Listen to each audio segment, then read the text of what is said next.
Now, in the 1971 draft, he was selected in the second round, 34th overall out of Penn State University, a part of the inaugural Steelers Hall of Honor class, and Pro Football Hall of Famer, number 59, Jack Ham. Thank you very much. You can sit down too. Well, I'll tell you what, you've done your homework on me, I'll tell you that. And that was off the cuff. He wasn't even reading that. But good to be here. I'm looking forward to the game here today, and it should be a lot of fun. And I had an opportunity to meet Arthur, and a special guy, very special guy. So thank you very much. Thank you for being here. No doubt, man. I'm glad you're here as well. Now, I want to start at the beginning of this thing. We were obviously talking, and you're being from Johnstown, PA. Talk about the high school football experience for you, and ultimately why you decided to go to Penn State after that. Well, I think for a lot of people here growing up in Johnstown, Western Pennsylvania is a huge hotbed for high school football. And growing up when I did, now that's a long time ago, Johnstown, Altoona, McKeesport, all those cities had great high school football programs. And you know what, for me, it was just a natural progression.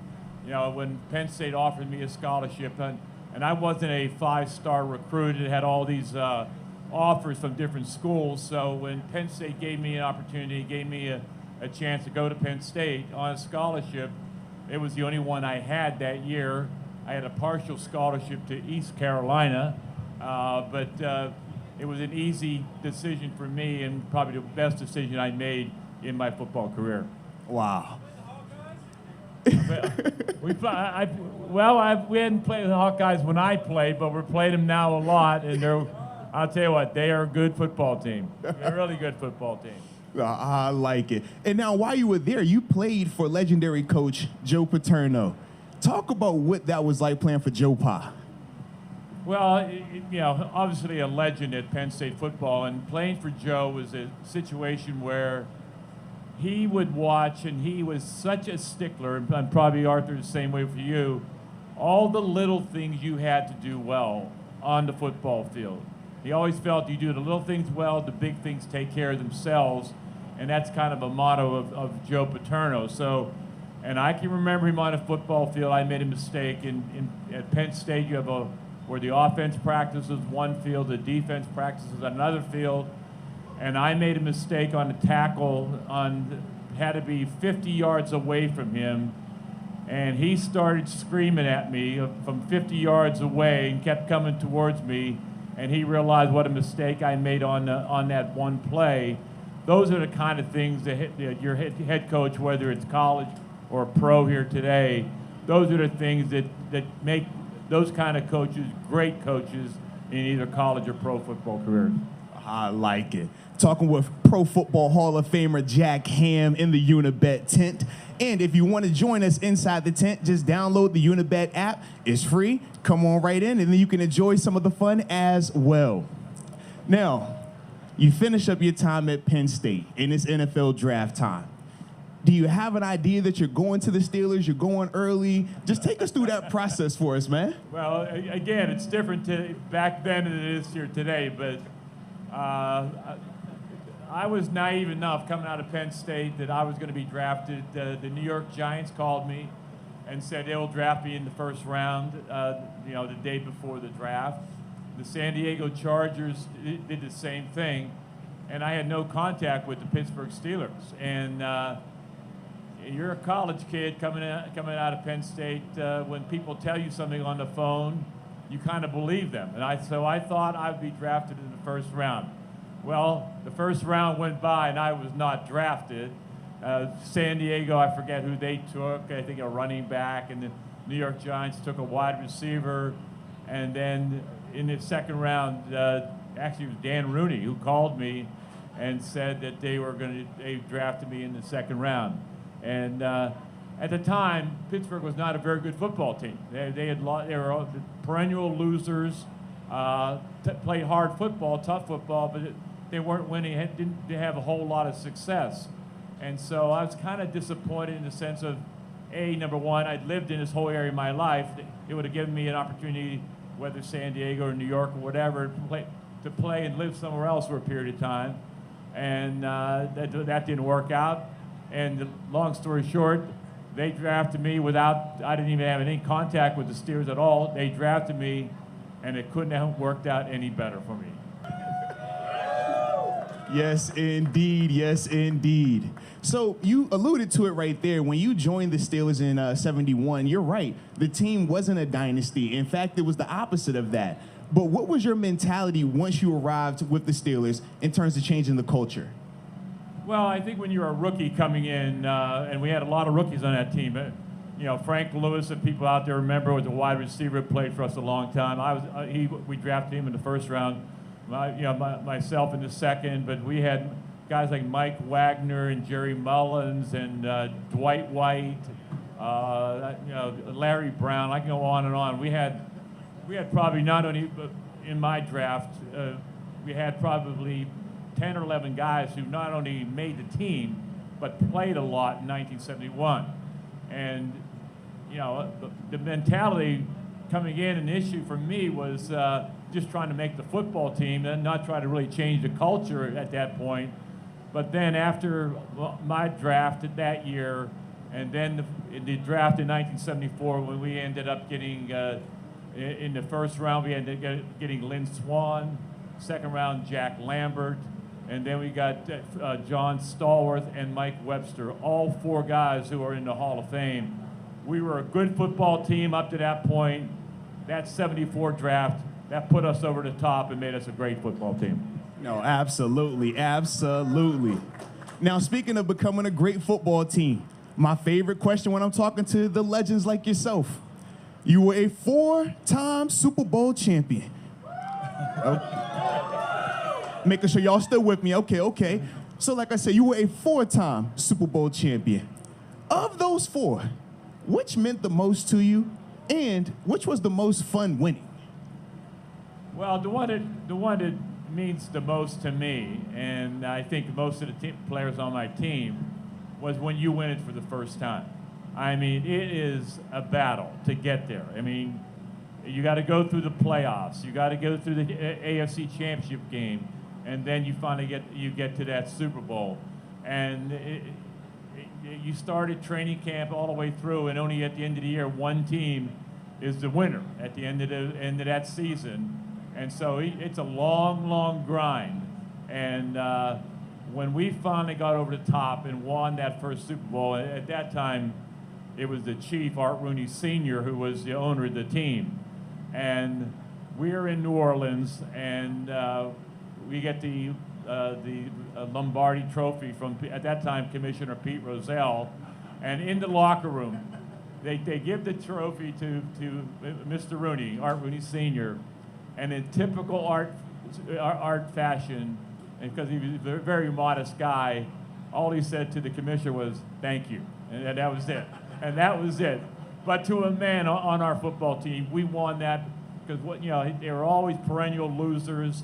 They never won any kind of a championship here in Pittsburgh, and to finally get us over the top, and the hardest one to win is your first one to get there.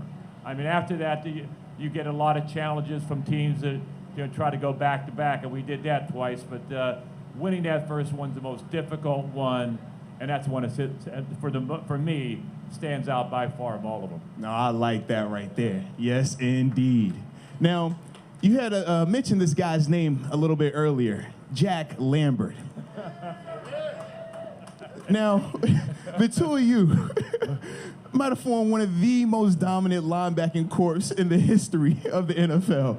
Just talk about you guys' relationship, both on and off the field, and what it was like, sharing the locker room with him. Well, there are many Jack Lambert stories that are out there, and unfortunately, most of them are true.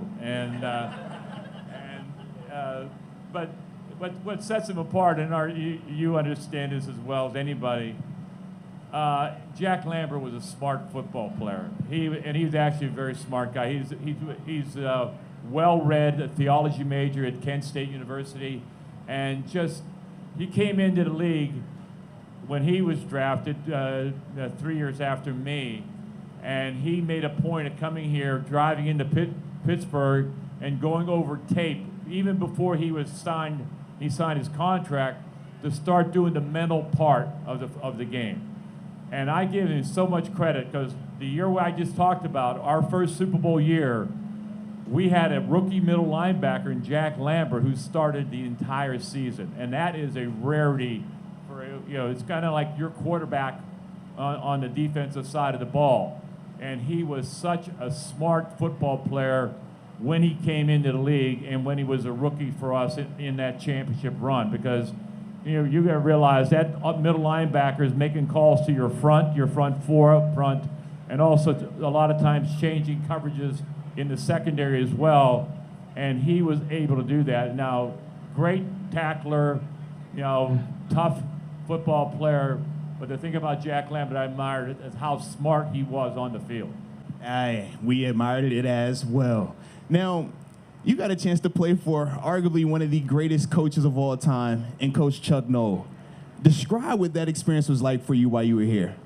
Well, Chuck Noll was a different head coach than I just see a clip back there, Mike Ditka, that type of emotional kind of guy.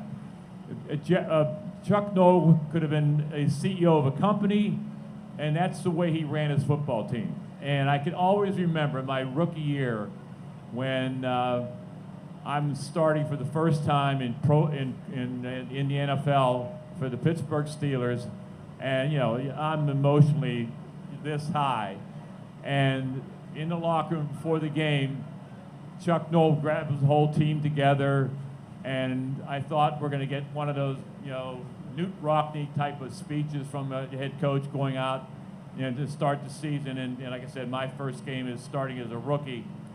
And typical Chuck Noll, he said, well, it's 5-1. We're going to go out and we're going to introduce the defense today because we introduced the offense last week. Let's go.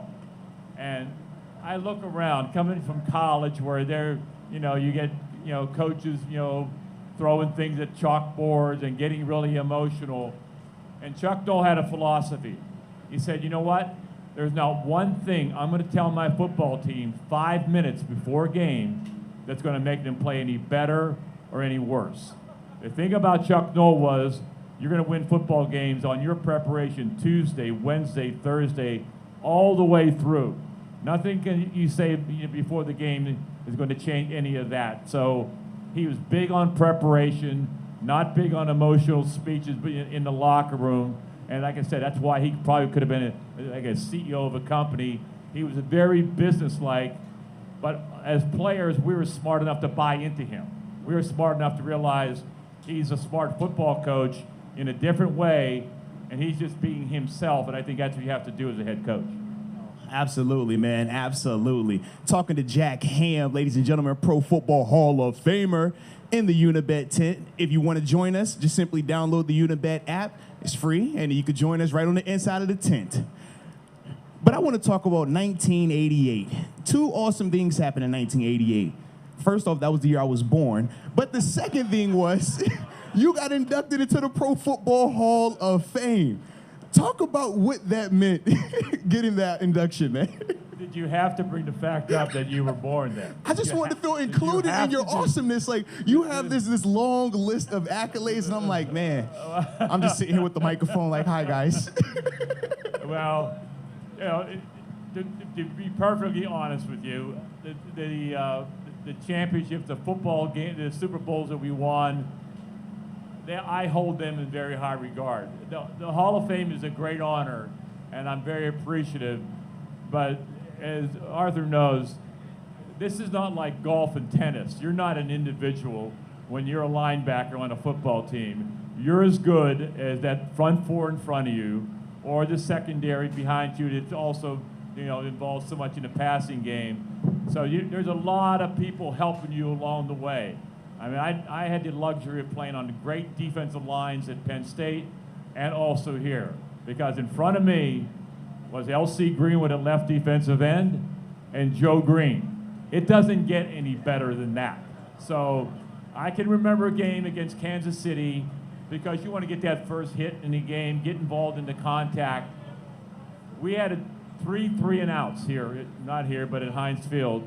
We had three and outs, and I didn't touch anybody for the first 9 plays. They were made by Joe Green or L.C. Greenwood or Ernie Holmes. And so I didn't even get a hit in yet, and it was almost the end of the first quarter. And that's what I'm talking about I'm in the Hall of Fame because we had a great football team during that run and a lot of great guys that I played with. So I think when I get in the Hall of Fame, it was more a reflection on our football team, and I mean that honestly because, like I said, it's not an individual. Football is the best team sport out there, and I'm in that Hall of Fame because we collectively were a hell of a football team. Oh, man, we appreciate your humbleness as well. All right, now the last question I have before we open it up to the audience to ask Mr. Jack Ham some questions. Talk about your welcome to the NFL moment. Well, okay. My welcome to the NFL moment was in Miami my rookie year. We were playing the Dolphins, and I got to look at some more older people out there. Remember the guy by the name of Larry Zonka who played running back at Syracuse and running back for the Miami Dolphins. Small guy. Yeah.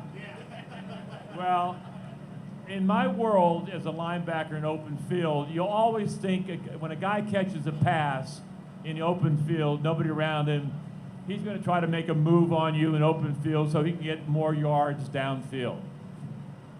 Larry Zonka never got that memo. He never believed in that. He catches a swing pass out of the backfield, and I'm waiting for him to make a move, and he runs right over me. I was in concussion protocol before it was fashionable here to be in concussion protocol. And so it's a 1 o'clock game in Miami, and I was getting a suntan the rest of the day on the bench because I was out. He literally knocked me out, and that was my welcome to the NFL moment. Thanks for bringing that up because, I still twinge every time I think of that. Well, my apologies. But I appreciate the honesty, though. Born in 1988 is another one. Interview's going downhill now, guys. Oh, man. All right. Well, with that being said, I'm going to open it up for the audience. So, yes, you got your first question?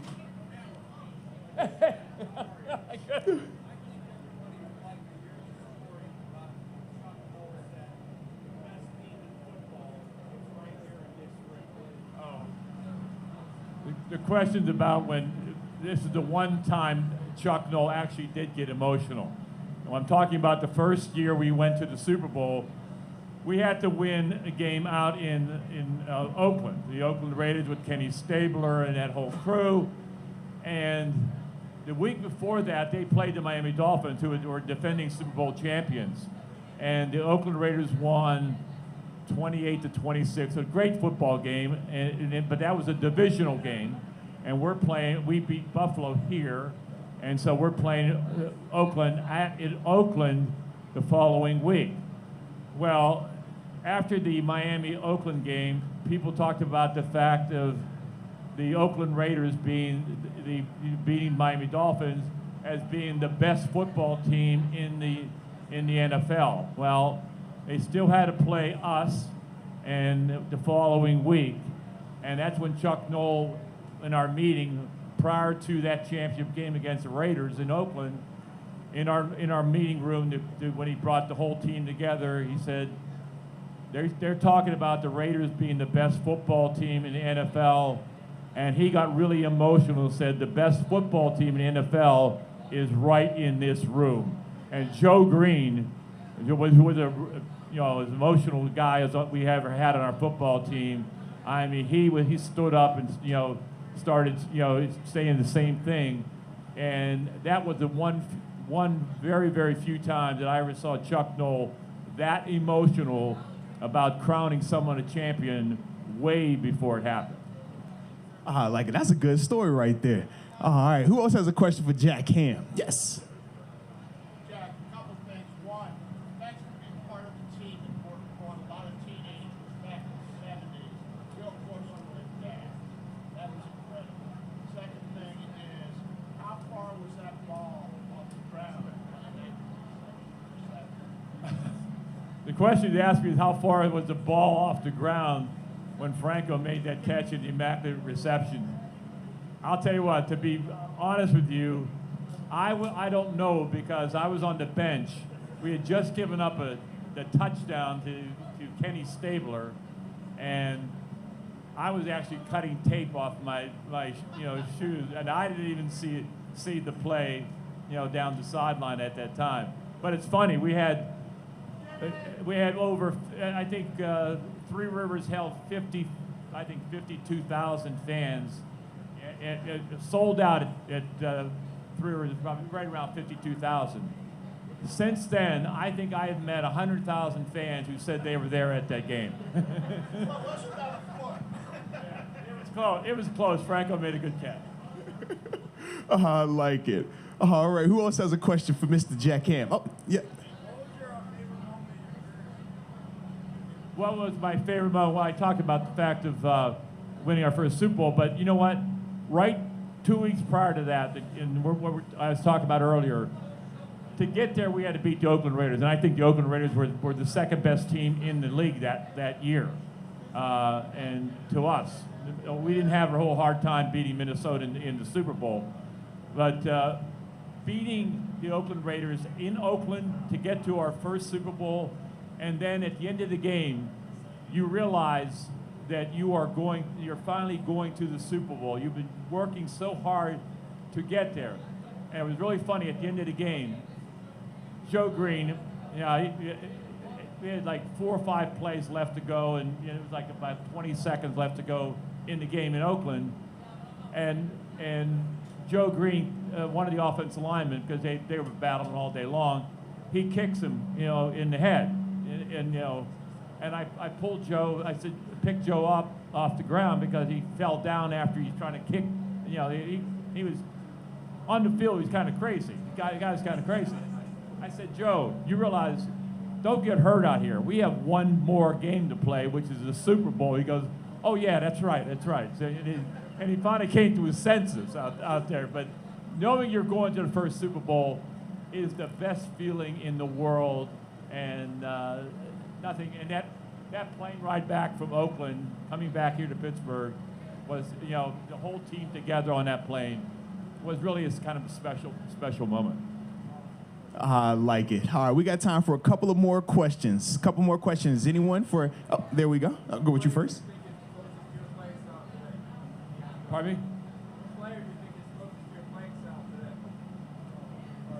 Man, that's I'm trying to think of guys who I really enjoyed the passing game, and so, God, I'll tell you what.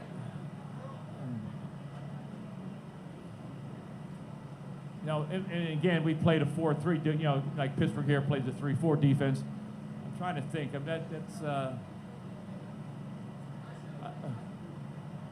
Hinckley. Luke Kuechly's probably the last guy I would say. Because guys who have, linebackers, and Dart knows, if you're not good in the passing game, you're a liability out there. Normally, you'll be on the bench, and they got either defensive back or a guy who's more athletic in there to play because they're throwing the ball against you too much. So I always enjoyed that part of the game, and I know Luke Hinckley played the passing game really well. I just can't think of it. All right, got time for one last one. All right, go right here. What is your most memorable halftime locker room moment? This is easy. We're playing Houston Oilers. And it was a game where it was cold like this, it was raining. It's the AFC Championship game. We beat them 34-5. And they played in the Astrodome back then, indoors, and coming up here playing in January, I mean, it was an advantage for us. And I think we scored like 17 points right at the end of the half to take a big lead into the second half. And at halftime, remember, it was wet, cold, rainy, wet, cold, and literally, and then it got really, really cold, and so your uniform was actually good. It was getting frozen. On your shirt, whatever. But we could change at halftime, And so you were actually as cold as I've ever been. Now, you could take real cold as long as you aren't wet and real cold. So at halftime, the typical Jack Lambert story, and Jack was a smoker as well back then, and things have all changed. But he had a small bottle of those felt Crown Royal. He took a shot of Crown Royal at halftime, thinking that will warm him up for the second half, and he was smoking a cigarette in his locker right, at halftime. And I'm thinking, that's not exactly, image you want young kids to see. A guy smoking and taking a shot of Crown Royal at halftime. But that truly did happen, and Lambert will probably kill me for telling me this story. Man, well, it was a blast talking with you, Mr. Jack Ham, Pro Football Hall of Famer. Ladies and gentlemen, give him another round of applause. Unibet, thank you again for sponsoring this event. And after that, let's go get this victory.